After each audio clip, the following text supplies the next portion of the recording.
Welcome to John Huffman Speaks. I got my man Keith right here. What is going on, Keith? Thank you for having me. This is really exciting. Beautiful studio, by the way. Yeah, man. Thank you, brother. Thank you. So, my architectural glass, man. This guy's a pillar in the community, man.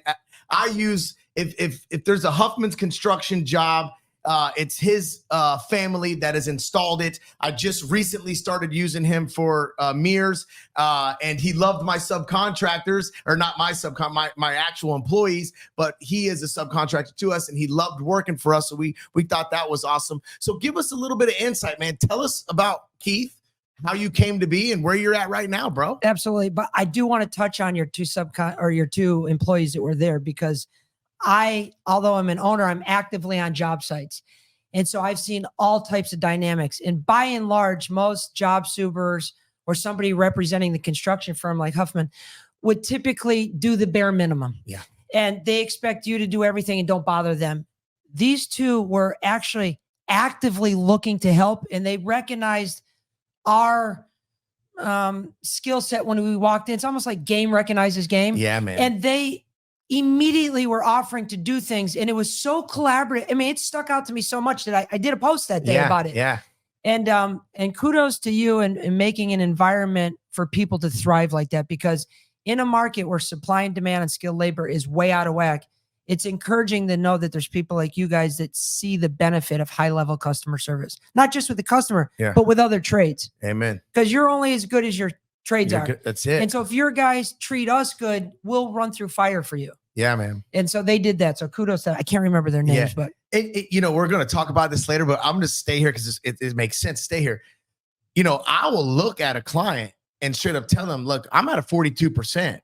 We're because of the overhead, because my core value is doing the right thing regardless of the cost.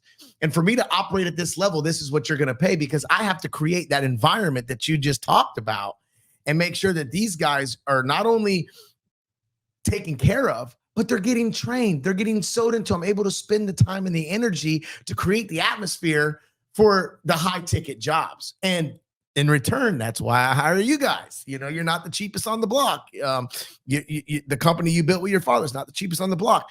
But I know I'm not going to deal with headaches.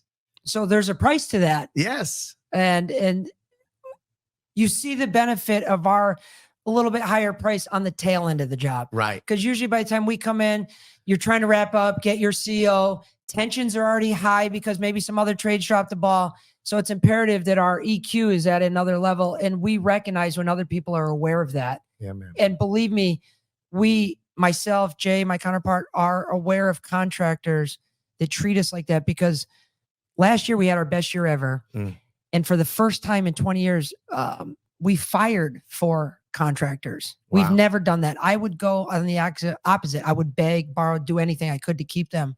But what we started to recognize is we don't want to do work with people that don't respect us and have a collaborative state in mind. If that's not at their forefront, if they don't have core values like you guys do about doing the right thing, your word is your bond, mean what you say what you mean. We decided we weren't going to do work, and we'd rather focus our time on people that actually give a shit. Yeah, man.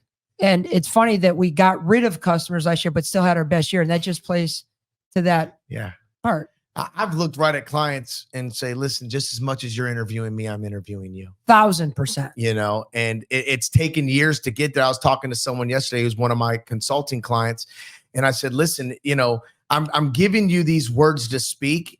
And I understand the anxiety that you have going, is this guy really expecting me to say this? And I want you to know it took me 7 years, 6 to 7 years to start talking like this. And it changed my life.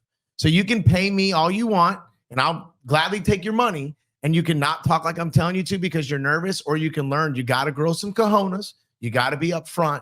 You got to know your worth, and you got to start getting the right ticket jobs and the right client jobs. And, it's nerve-wracking at first. Like you said, it's like, oh, if I lose 4 clients, what's going to happen in my business? Then you realize I got rid of 4 clients and I'm prospering. Wow. You're buying more time and better time. Right. There's neurological data that says you're 31% smarter in a positive frame of mind. There's nothing worse than working with a customer that you want to kill.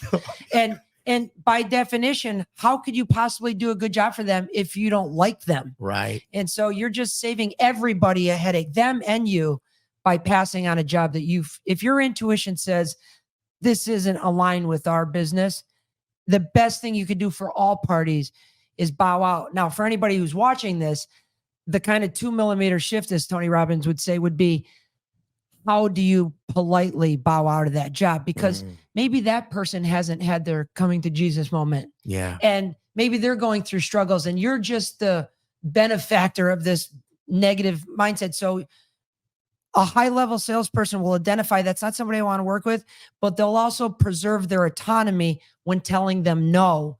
That way, should that person have the light shine down on them, then maybe they're ready to do business in the future. And you don't want to, early in my career, I didn't just burn bridges. I fucking bombed them. Yeah. And what I got better at learning was how to preserve someone's autonomy when I don't want to do business with them. That's good, man. That was a nugget. Hey, y'all rewind that. I know I'm going to rewind that and pick that back up. So that was a stinking nugget.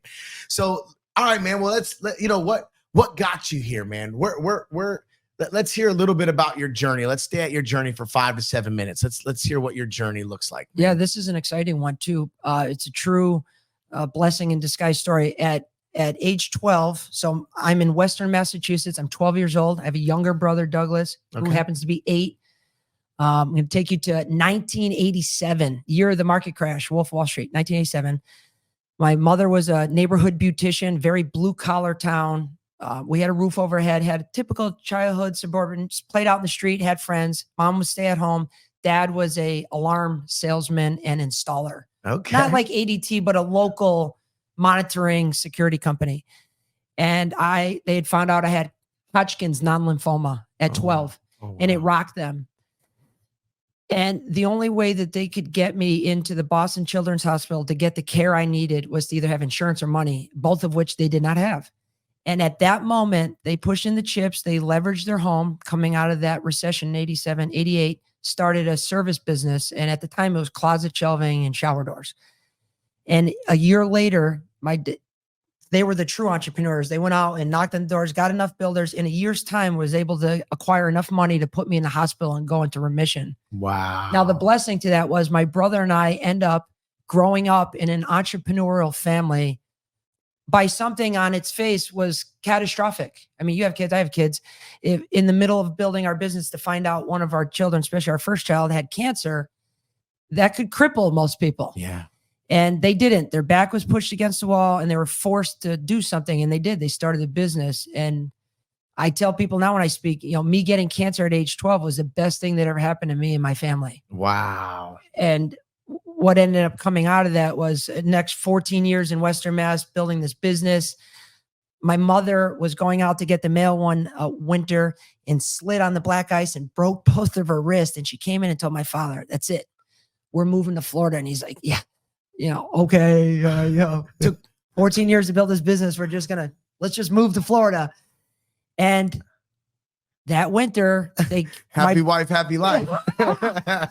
She's the true negotiator. I always say, what the difference between negotiating with a terrorist and my mother is? You can negotiate with a terrorist. Right. Yeah, she gets what she wants. That's so good. They went in Florida. They went all through Florida. They didn't like much. They found Bonita Springs. They fell in love with it. Awesome. They left for a month and they trusted my brother and I to run the business. They came back a month later, didn't burn down. Now, remember at the time, I'm in my early 20s. My brother wasn't even 20 yet. Wow. And we're watching this business that we grew up in. Very family oriented, about 13 employees. That summer, they said, why don't you guys go down and check out this winter home we bought in Western Mass? We had never even left New England. Right. For the most part. We came down from Fort my RSW. We stayed somewhere on Immokalee Road. That night, we went out to Fifth Avenue. My brother and I had never seen the wealth that we saw coming from Western Mass in a 10-hour window that we were here. We immediately called back and said, sell the business, sell the house, sell the building that the business is in, and retire. We don't even want to come back. Right. We want to stay here. So we went back. I drew the short straw. They put everything up for sale. A year later, everything sold. I stayed for 9 months to make the transition with the new owners and current staff and customers. And Douglas, my brother, and dad, mom moved down. We opened up our showroom in Naples at Wiggins Pass, September of 2003. Holy smokes. So this all happened like in a 2-year window, fast. And what a great year to start a business in Southwest Florida. Yeah. That was before the recession, and we were killing it. We did more business that first year than the best year up north, with only like 4 of us. Wow. And that spoke to the opportunities and the type of wealth. This Southwest Florida is really, It's Disneyland. It's Disneyland. Yeah. I tell people every day Saturday here. Yeah. Whether you work, live, it's perfect. Mm-hmm. And we grew. We opened a few more stores, Fort Myers, Sarasota. But that's basically how the journey started. Something on its face that seemed catastrophic turned out to be the best blessing that's ever happened in our life. Yeah. Not a close second. Yeah. And you guys are awesome. I mean, again, I've been following you on social media for a while now. A friend of mine told me he adored you years ago. He worked for you for a little bit. Angel Ortiz. Oh yeah. I was like, dude, you got to meet this guy. He reminds me of you. You guys are always clowning and trash talking in a good way, Yeah. you know? Then I met your dad at, celebrating failures, and he just got up there and just talked about, tragedy. He talked about, how he prospered through his failures, and it's obviously bled onto you because again, you watched your father have a place of horror. My son's got cancer, and now you're saying, thank God for that. That was a blessing. That was something that sprung my family into creating a legacy that now my great grandkids will now reap. Because, whoa, man, that's good stuff, bro. Yeah. Because I had cancer, Yeah. and my family dealt with it. They didn't cry. They didn't whine. They didn't say, if the government should give me more of this, and if the government that, and I'm working for a living, and we don't. No, they went and created a business. Now your great grandkids will have a legacy because they chose to hit adversity in the mouth instead of whine about it. I got chills, man. Come on, somebody. And I think that's what's wrong with the world today is like we're always wanting to whine about our circumstances and everything's, well, I would be in a better place if the government didn't tax so much. And I would be in a better place if listen, life sucks. Pivot, figure it out. You're not going to stop the government from taxing so much. It ain't happening. We've been crying about that for 40 years, right? And it's going to get worse. So it's either pivot, figure it out. Your son's got cancer. I can whine about it. I can curse God, and I can lay here and watch him die. Or I can go make something happen, create the wealth that I need to create so that my son lives. I mean, that's the differentiator in life, man. So that's a freaking powerful story, man. I'm really glad I had you because I didn't know all that. Oh yeah. So that's freaking awesome, man. Well, I mean, we could stay there this whole thing, but let's jump into you're big on, we talked about this already a little bit, like with subcontractors and stuff. So we'll skip over that a little bit. But you have a niche, and I love your niche because when I started hiring your other company, the company you started with your father and your mother and your brother, My Shower Door, I'd be like, hey, I need glass. I need mirrors. Because these other guys will do my glass. And they're like, no, this is what we do. Talk to us a little bit why niche is so important. Because I teach it now. I teach niche. But I understand it now. But I think there's a lot of people out there that are just doer. Well, I'll do that. I'll do this. I'll do that. But you are very successful. So talk to me about a niche. I love that you recognize that. And if the dynamic that you just mentioned about calling, saying, I want this, but the other guys do that. We heard that more times than you could shake a stick at in the beginning. And believe me, it felt very easy to just say, you know what, let's just do these mirrors. But that went against our core value. I mean, the name of the business in itself was My Shower. Yeah, it was Shower Door. It wasn't Right. Mirror. It wasn't. But the glass industry as a whole usually took care of everything. But what we found was, how could you possibly be a high level professional when you're learning so many different facets of, I mean, there's a place for someone to do multiple things, but I would argue there's no way that another glass company that does 20 different SKUs can compete at the same level that I could when I'm only doing one. Rewind that, guys. God bless it. He just gave it to you. And it's not that I'm smarter than they are not. It's just, it goes back to that 10,000 hour rule. I have so much more time invested in one thing where you might only have 10% of your time in that, 10% in this and 10%. So it's just taking you longer to get to that 10,000 hour rule. where I'm fast forward. I'm getting all my failures out of the way early. I'm getting all the innovation out of the way early. It's hard, but I think it's the quickest way to get to the top tier of whatever it is you're selling, because you're gaining all that experience, knowledge, and time much quicker than someone else. It's kind of watering it down. We could have easily taken on the mirrors, closet shelving, bath hardware, but we wouldn't be where we were at today. Yeah. If we were doing those would be short bags. And here's the cool thing. I always say chase 2 rabbits, both of them get away. Chase 1 rabbit, you kill it, then you go off to your second rabbit. Here you are. You've created systems and process. You've created a dynasty with My Shower Door. And now what are you doing? My Architectural Glass. Now, the cool thing about that is by staying on that one, we built up such a network that once that funnel was really perfected, I started a separate LLC because I didn't want to water down the brand, but I just started poaching all the customers that we already had. So it's like, we've already built our own pipeline. Now I'm utilizing that. Yeah. Capitalize. Yeah. Yeah.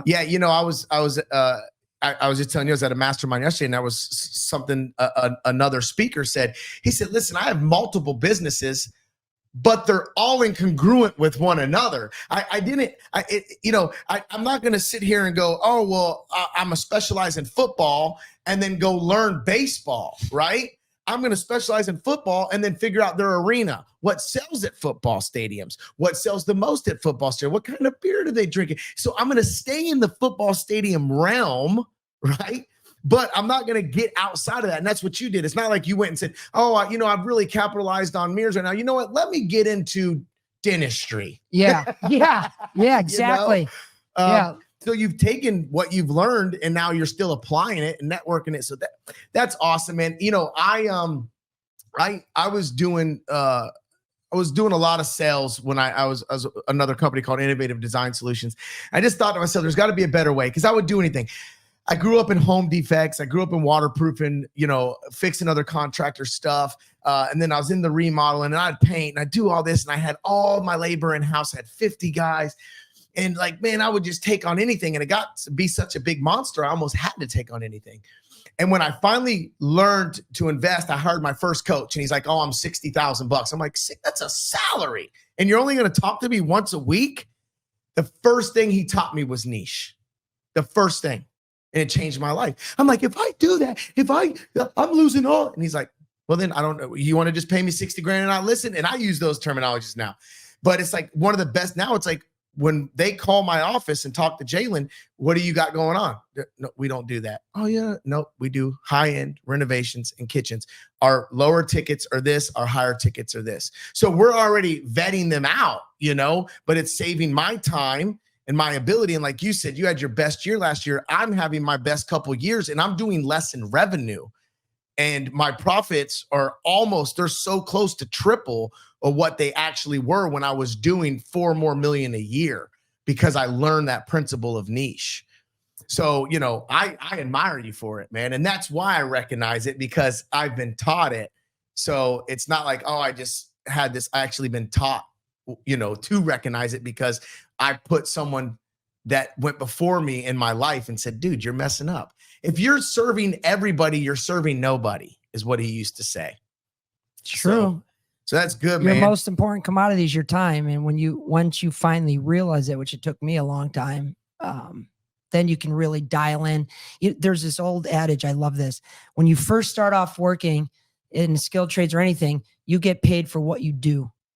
And then as you get a little bit better, you get paid for what you know. But if you're really niche and passionate about it, you will eventually get to a point where you get paid for who you are. Wow. And the only way that happens is really focusing on one thing and learning everything that surrounds it. Like you said, not just what's in it, but being situationally aware about everything that's around it. And that is impossible to even get your head there if you're distracted by all these other. It's just impossible.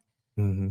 Our brain is a supercomputer. There's only so much space in there and data that you can take in before you start losing things. So it just makes sense to focus on one thing and just do it the best you could possibly do. Amen. Like me even going to my speaking journey, in consulting, I won't consult someone that is a banker, or I'm not going to be able to speak to you. You got to be in my world. You got to be in my world. You got to be in the trades world, because that's what I know. the principles that I learned. So I'm, even though I'm changing gears, I'm still staying in the same realm. Here's another one for you. I know that you guys are you're freaking everywhere now. Then you guys are opening up another shop somewhere else, aren't you? You just posted something that's like in Ohio or something. Where is that? North Carolina. North Carolina. Yeah. So talk to the people listening, because this is important too. Your niche is important. Also, your geographic is important. Who your client is. So walk us through that. Like okay, let me write it. Walk us through like how you found your geographic here, and then when you decided to take it somewhere else. The catalyst for expanding upon the first 2 or 3 stores that we started was naturally we're capitalist and we like free market principles and we love doing business. But aside of that, the real reason why we started opening other stores was to create legacy employees. Ooh. And so what we found was the initial ownership could only be in so many places at once. And you probably hear this more than me, being around a lot more business owners and in these functions when you're speaking, but I hear a lot of business owners, which I'm not happy about, but I understand because I was at this point one time. I would hear guys say, God, it's so tough to find people. I can't find anybody that works like we do. And I say to them now, well, let me ask you a question. Are you paying that person the same, or do they stand to benefit the same as you? And they say, well, no. So why the fuck would they work as hard as you would? Preach. Amen. Bomb. Boom. And so what we did was our 4th, 5th, 6th, 7th, 8th, 9th store, every one of those stores, 49% of the store has been gifted in blocks of 10% increments, 9% to legacy employees. So the store manager is a part owner. Okay. So now is he got equity or is it profit sharing?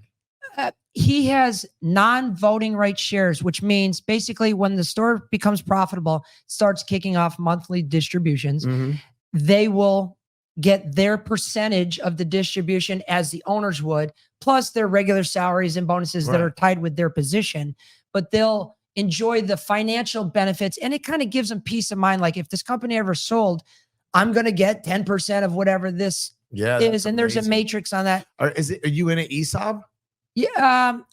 I don't even want to talk about the language only because I know enough to be dangerous, but I'm sure somebody's going to see this and go, that's not what that is. Yeah. We can call Jared or Bill. Yeah. And it's all documented. I'm trying to do the same thing. But I can tell you, it's allowed us to scale.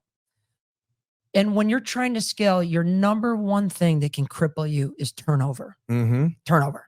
Because finding people, the training, the people it takes to do the training, it's time consuming, let alone all the potential damages that can do with Google reviews and everything. Now, the employee owned model or shared financial model, what it's done is it's mitigated the turnover. I mean, a lot of people over 10 years, several people over 15 years working for it. So like it's shown why it works. Like why would somebody leave this unless you're going to start your own business? That's what Publix does. Oh, no shit. Yeah. I had no idea. That's why they retire so many millionaires. Well, kudos to them. I was unaware of that. I love Publix, by the way. Yeah. I was told when somebody gives you a good customer service, if you tell a manager, they get a lunch ticket. Oh, bet. And so I always go out of my way. If somebody at the deli is at least just smiles and treats me nice, I go and tell a manager because I know it's going to give them a free lunch. Amen. That's awesome. So if somebody gives you good customer service at Publix, tell their name to the manager. Oh, that's good. I'm going to do that. Yeah. So that's how we've been able to scale the stores and still keep the service and I don't want to say allure, but the mentality that we have, the core values that we have, because that person is representative of us. And for them to do it as good as us, they have to share the benefits. Amen. It's egregious not to think that they wouldn't. And I'm not saying there's not people out there that take a lot of pride in what they do. And maybe they do act like they're an owner and they're not. But in the back of their head, at some point, they're going to say, well, geez, I could do this. I could just do it on my own. Well, you take that off the table as soon as you make it their own. Yeah, that's good. And so that's worked well for us. Yeah, that's awesome. Yeah, I'm trying to do that right now, man, because I'm at a place. So I'm really glad to hear that, because I look up to you guys, and I'm like, man, I don't want to get to that 50 employee place again, man. It was just, I wasn't a good husband. I wasn't a good father, a preacher. I wasn't a good anything. I got by. We made it happen. And I've learned to niche myself out and do things, but it's like, okay, I need to get the right people in the right seats before I move again. And I know for a fact, to get those people, those unicorns, right? I have to give them some type of equity or some type of, something outside of a good salary, because even a good salary, they begin to expect it. If I pay a guy $100 a year, I pay one of my supers $85 a year plus truck and phone and all that. It's great money, and I've told him, hey, let's get here and I'll start doing profit sharing. But I know once I give him equity in that thing, it's a whole nother animal, man. They don't even know it. Right. But it's apparent quickly. They start walking different, start talking different, the extra intangibles start coming out. Yeah. Yeah. It's so funny. You said like, oh, do they make as much money? Like, oh, they don't care if I don't get it done. It does. Like, that was me in my first couple of years when I got employees. And it wasn't a person that told me that. I was in prayer one time. I was literally in prayer, and the Holy Spirit just showed me myself. I was like, bro, like, you're a jerk. Like, you expect these people to slave over your venture? Like, just because you're not home with your wife, and you should be, just because you're not home with your kids, and you should be, you can't put that on these guys, and they're not even making what you're making. Like, quit your whining. Not even half. Not even, it's like, it was like a revelation for me. Like, oh my God, I am a freaking idiot. And I used to like yell, and I'm like, oh man, if you guys would have stayed that extra half an hour, you would have saved me 2 hours. And like, yeah, you're right. But what's making them stay the extra half an hour? That's the missing link. You're right, but why? But why? What's the juice for them? Yeah. What they get a time and a half, if it's calculated right. So, and by the way, I want to be very clear. This is if we're painting a broad brush. There are people that take a lot of pride in what they do. Yeah. Most people. Yeah. But when I hear an owner say, I just wish they work as hard as me, it's like, I tell them now, I says, are they making as much as you? Yeah. And I'll say playfully, like, well, no. And they go, so yeah. I don't even have to say anything. They're like, well, Amen. Wait a sec. But it goes back to the broad brush you're talking about. I have learned, if I moved up everywhere I went, right? And unless I was being a knucklehead and I was in a season of whatever season I was in at that time. But when I had my head on straight, if I was getting paid $12 an hour to sweep a floor, I swept that floor like ain't no one ever swept that floor. And that's why I made $15 within the first 4 weeks. And that's why I made 20. That's why they gave me the foreman. I was made foreman at 19 years old. I was telling 40-year-old men what to do because I put in that extra. So, I mean, talking to you guys out there to give it, that's why you're in the position you are and leadership that you're in. And I know some entrepreneurs, shout out to Heatherwood Construction. He's in one of my masterminds. We're in C12, and he pays his leaders like owners, but that's why he's got a $50 million a year company and no turnaround, because they're making, they're taken care of. They're taken care of.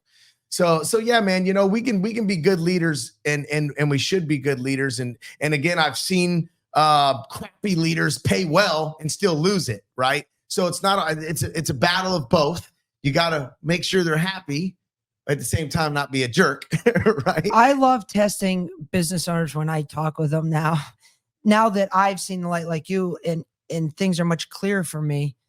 I like to say to them, do you ever tell your employees that you work for them? Ooh. And they're like, no, I would never do. They work for me. I'm like, well, you're a shitty fucking boss. Let's go. Jack Welch, even nowadays, Gary Vee. I love Gary Vee. Gary Vee's like the modern day Jack Welch. He says all the time, I work for my employees.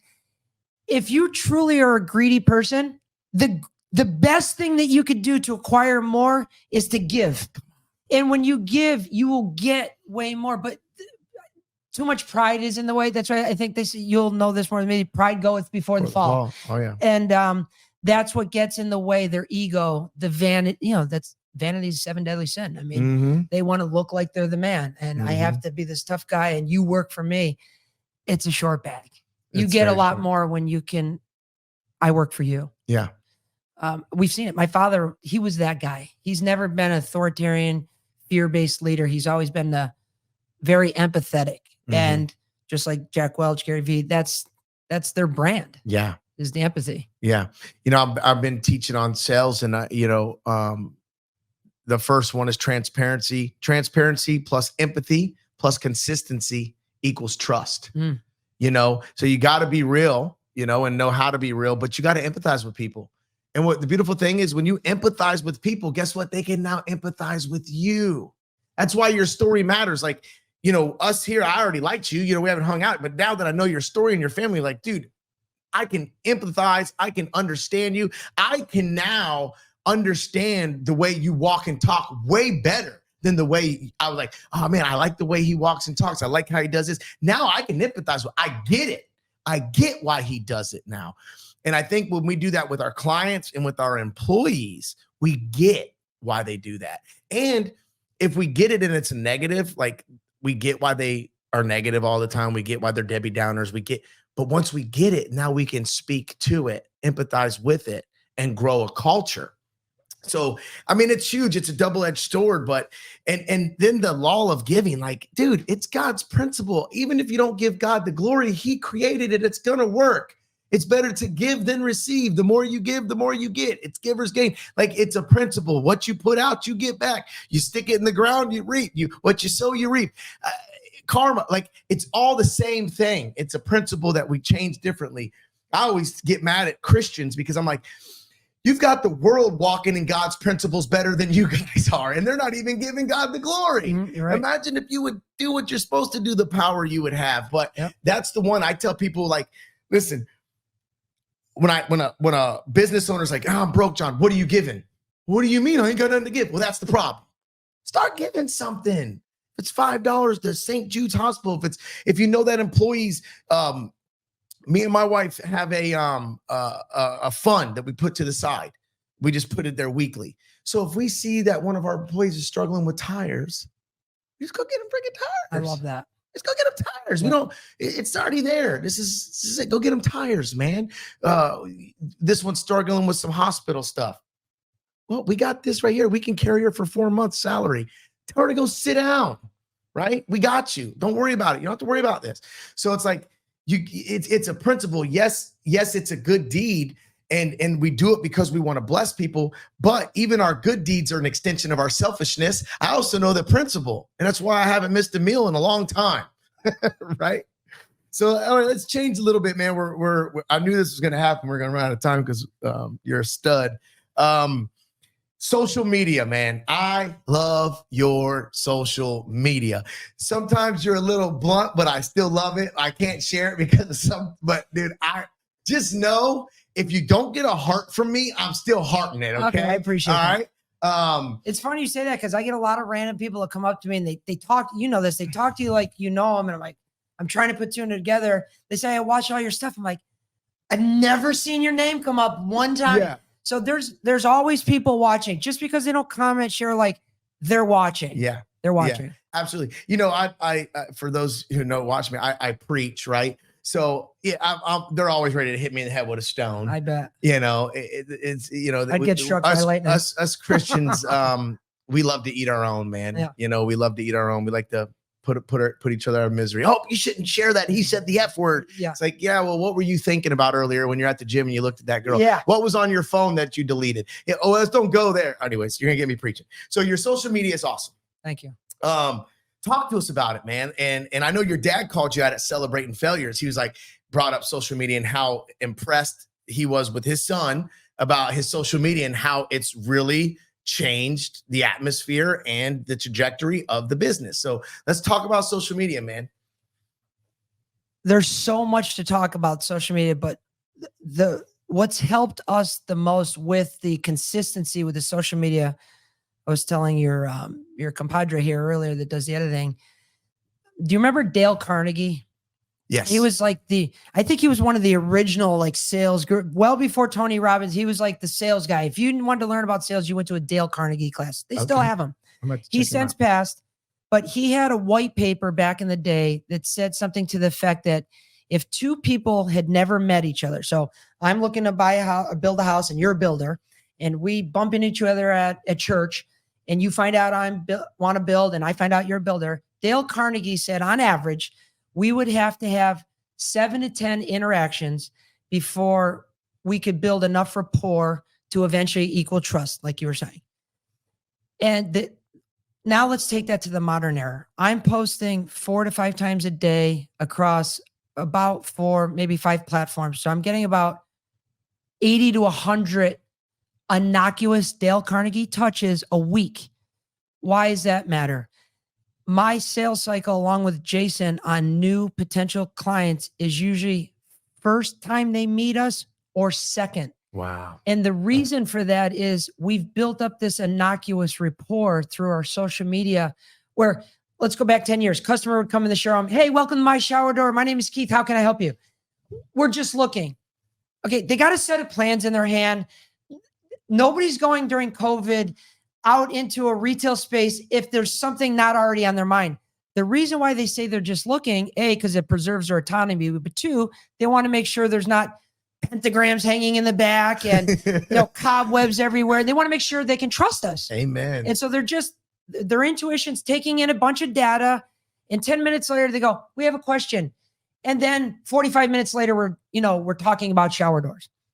The social media has literally condensed that and then almost flipped it on its head, where now if somebody has digested my content or Jay's, they'll come in and say, oh my God, we love your stuff. Will you do this work for us?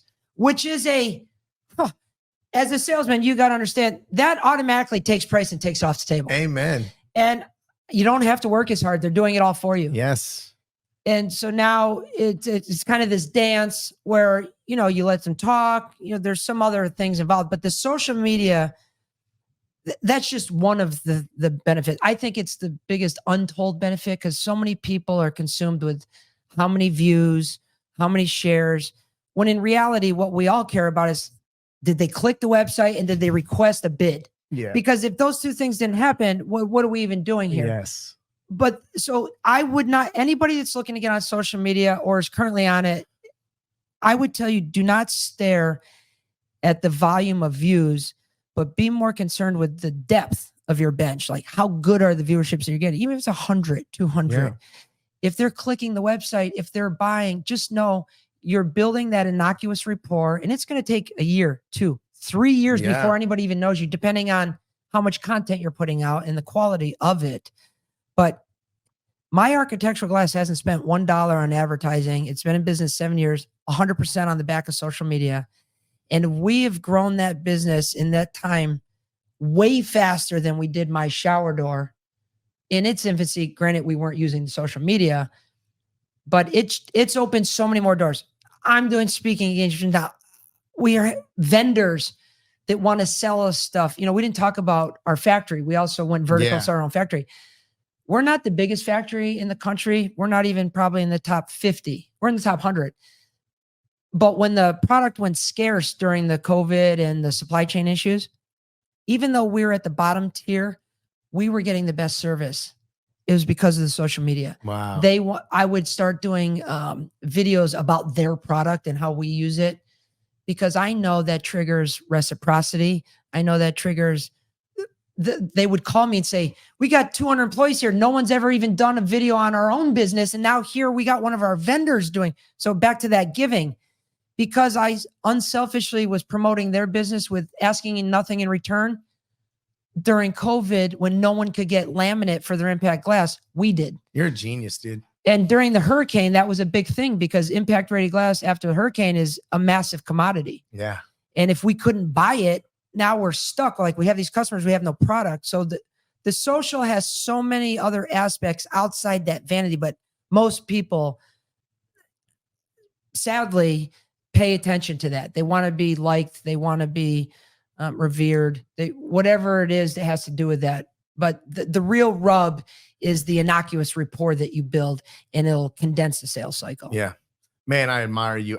It just brought up something when I started. This was years ago. You might probably don't even remember talking to me. It was, I think, through LinkedIn. You even sent me a video one time when I was talking about compromise. You're like, sent me a video like, no, don't compromise. I was like, I'll never forget that. I could talk about that. I'll never forget that. I think compromise is lazy. Yeah, I've changed it. Yeah, because of that. But I remember one time, I think it was D'Angela's Diamond was building something, and you literally went to the field, shot a video, put up their plans, and was like, listen, I got glass. I mean, I don't remember exactly, and I was like, wow. You know, people might think, oh, that dude's an idiot. Like, bro, the cojones that took and the marketing strategy that was, maybe you didn't get that one. I don't know if you did or not. John DeAngelis posted in the comment, he said, make sure we get him the plans on that job. There you go. Now, I didn't get the job, but it got what I wanted. Of course. And I'm on their radar. Yeah. I mean, how cool is that? That was one of my favorite posts that we ever did. It was the Geonomics build, Neo Geonomics up in Onfalico's right near Ephesus. Big. Truth be told, I don't even know that our company at the time was prepared to handle a job at that scale, but I was starting to get my feet under me on social, and I wanted to try a different way of approaching clients. And I had this idea, and I wanted to just do that. And it when I saw John DeAngelis type in the comment section for the public to see, it made my heart warm. Yeah. Like this is what I want. Even if I don't get the job, that's what I wanted to see. Like it saw him, it landed, and they loved it. Yeah. And we've since started doing business together. So I don't know if that was it, but it didn't hurt. It started it. Yeah. Well, I just landed a $94,000 kitchen in a community that does not do $94,000 kitchens. Yeah. Okay. I asked her, I said, man, what made you hire us? Because when I went out there and I'm like, she ain't gonna bite. Like, she's gonna throw that thing away. She says, I love you. You're like the vanilla ice of the remodel world. And now I'm not gonna, but that's respect. I said, yeah. She goes, I've been following you for 2.5 years. And you had no idea. I had no idea. Yeah. None. Now that she hired me, now I see her name on the click. I know who she is. But I was trying to tell people, dude, I've been sowing. She's been meeting me for those 7 meetings for 2.5 years. See? So the 7 meetings, she's met me 70 times. And you didn't even think she was going to bite. I didn't even think she was going to bite. That's the number one benefit with social media. And most people will not appreciate that because it's just like working out. It takes work. Right. If you don't do it every day, you will never see that. Right. But now you're bearing the fruit of all your hard work. Mm-hmm. And that's how it should be. Amen. Yeah. That's good. So guys, man, I hope you guys enjoyed this one. I think this is probably one of my favorites. So my 2 favorites right now was Keith and Keith. So I think that's pretty cool. So I need to go find some more Keiths out there. Listen, guys, look this man up. Tell the viewers how they can find you on all your social media stuff, because you're going to love them. I promise you, you're going to love them. Go give them a like, go give them a share, go do all that fun stuff. Keith Daubmann on Facebook and LinkedIn. It's My Architectural Glass on Instagram. I started live streaming. That's going to be a big thing this year. I just started like 3 days ago. And then, of course, our YouTube channel is Glass Guy with 2 Z's. And that's where we do a lot of our podcasts and stuff. Definitely going to want to have you come in our podcast studio. Yeah, man, I would love that. And I'm going to go make sure I subscribe today. I'd appreciate that. Yeah, That'd mean a lot. Yeah, man. But I appreciate this. I respect you. Ever since I saw you on social media too, I said, game recognizes game. I might not have said anything, but I watched and I respect it. And just like you, I think anybody who's thinking about getting on social media and you're afraid of what other people are going to say, just remember this. Anybody that's doing better than you on social media will never make fun of you, not one time, because we understand the struggle and commitment level that you're about to endure, and we respect that. So I wouldn't go with your intuition every single time. Go with your gut. That's good, man. Thank you for that. Hey, see you guys next episode. Be blessed. John Huffman Speaks.